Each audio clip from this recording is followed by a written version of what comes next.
समस्त छात्र छात्री मानू स्टडी गुरु ओडिशा चैनल को सादर स्वागत। आज जीके पाठ में देखा विभिन्न उपाधि रे ओडिशार श्रेष्ठ व्यक्ति विशेष पुणी थे कही रखुची विभिन्न उपाधि रे ओडिशार श्रेष्ठ व्यक्ति विशेष।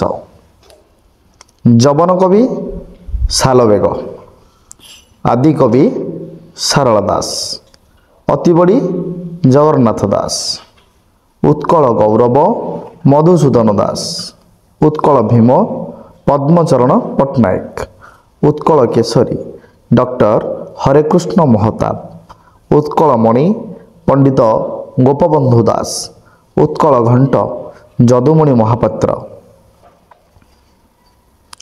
कविशेखर चिंतामणि महांती, कविसूर्य बलदेव रथ, कविवर राधानाथ राय, पल्ली कवि नंदकिशोर बल, व्यास कवि फकीर मोहन सेनापति, उत्कल भारती नारी कवि कुंतला कुमारी सावत, कवि सम्राट उपेन्द्र भंज, भूमिपुत्र विजयानंद पट्टनायक।